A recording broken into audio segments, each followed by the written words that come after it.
And welcome back to North of the Broad. Dale Douthat is with us. He is the president and CEO of the United Way of the Lowcountry, and we were just kind of doing a pre-interview.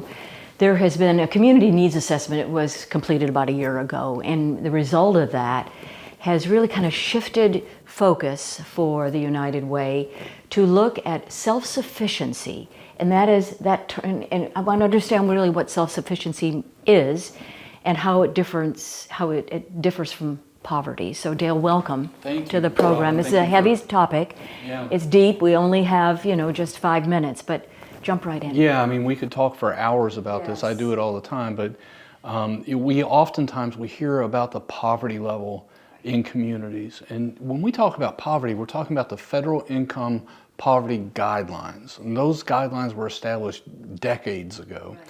And according to the federal income poverty guidelines, a family of 3 is in poverty if they make $24,860 a year or less. That's a family of 3, right? Now that same family, in order to become self-sufficient, has to make close to $60,000 a year. Right.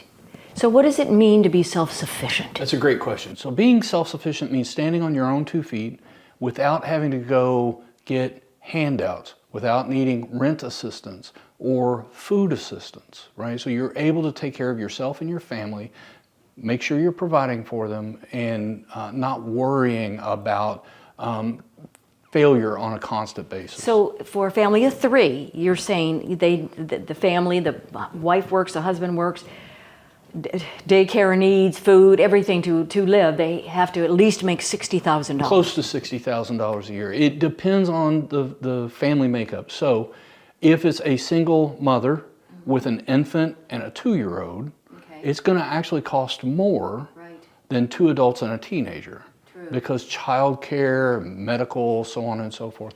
So there are a lot of variables that come into play. But on average, a family of 3, close to $60,000 a year. So then how is it, so how is United Way addressing this? I mean, what do you, So it's not an immediate fix, right? We all have to understand that.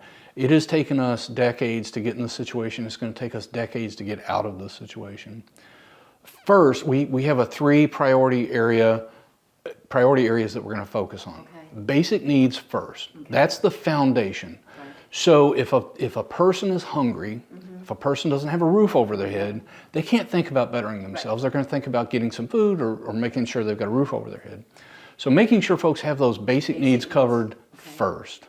Then education. All right. Okay, so United Way for many years has had a strong pre-K through 3rd grade program.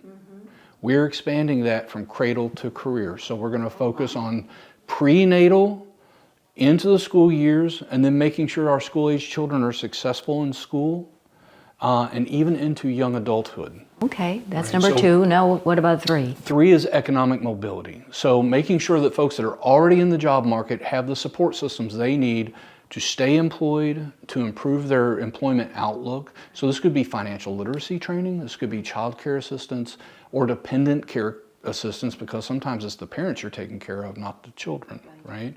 And job training, things like that. So what can the community do? How can we be involved? How can we help solve this problem, even though it's going to continue for a long, long time? But what can we do? Well, volunteering is always fantastic. So some people prefer to invest in the community through volunteerism. Okay, and with the United Way, they can become a tutor in the classroom.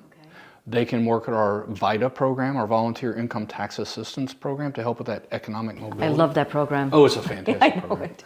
They can help with our community impact process, which is our funding of other nonprofit programs. So there are a lot of volunteer opportunities. Recently, we started doing a poverty simulation, which is where we help the community understand how difficult it is to get by when you're in poverty. It's not for lack of trying a lot of cases. Sometimes it's just flat out impossible to make ends meet. And so there are a lot of opportunities. Volunteering is not for everybody. For people who still want to invest in the community, but they don't have the time or the skills to volunteer, they can always donate their resources to us, whether it's funds or materials for things like our Operation Backpack program. Keep up the great work. Thank you, Dale, Thank you for being so with much. us I today. appreciate it. Appreciate your service to our community Thank and you. your whole team. Thank you. And Yeah, we'll I've be- got a great team. We'll be right back with more North of the Broad in just a few moments. Stay with us.